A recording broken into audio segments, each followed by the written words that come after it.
ये रिश्ता का कहलाता है कि सारे कैरेक्टर सामने आ गइल बाना।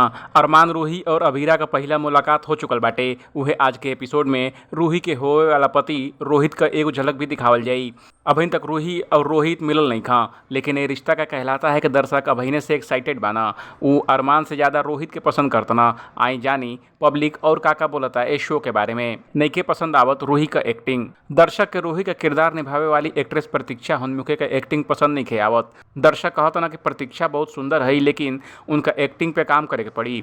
एक यूजर लिखना प्रतीक्षा के सुधार के जरूरत बाटे। वह एक जन लिखना बहुत हो गए यार, प्रतीक्षा के वास्तव में अपने अभिनव कौशल का सुधार के लिए जरूरत बाटे, वरना रूही का ड्रामा अच्छे से पोर्ट्रे ना कर पाई। हाँ, साथ ही उनका हेयर स्टाइल भी बहुत परेशान करे वाला बाटे। वो एक जन लिखना प्रतीक्षा के निश्चित रूप से और अधिक सीखे की जरूरत बाटे। हालांकि उनका बॉडी लैंग्वेज अभी तक अच्छा बाटे। एकरे अलावा उनके अपने कैरेक्टर में वजन भी जोड़े के कोशिश करे के चाहिए, ऐसा तो ट्रोल हो जाई है रोज। सबसे ज़्यादा पसंद आवता रोहित का किरदार। अभीरा के बाद लोग के सबसे ज़्यादा रोहित पसंद आवता ना।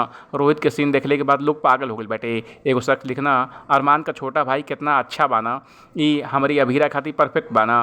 वह दूसरा एक्टर लिखना रोहित कितना क्यूट और शैतान हवा, रूही खातिर परफेक्ट पार्टनर हवा। पहले उनके समझ ना आई, लेकिन बाद में रोहित के प्यार में वो पागल हो जाई। हाँ, वह एक जन लिखना रूही और रोहित का केमिस्ट्री देखे खातिर हम बहुत उत्साहित बनी। वह एक जन लिखना रोहित बहुत अच्छा लड़का हवा, रूही उनका दिल मत तोड़िया। वो अपनी पत्नी से प्यार का हकदार बना और उनके मिले के चाहिए। रूही कृपया अपने जीजा के प्रति आसक्त न होइया और दूसरी पाखी मत बनिया। वास्तव में अपनी शादी के प्रति वफादार रहिया और एक सफल बनौले का कोशिश करिया। ये स्टोरी पर आपका का कहे के बा कमेंट कर हमके जरूर बताई। बाकी अपडेट के लिए देखत रही ABB भोजपुरिया।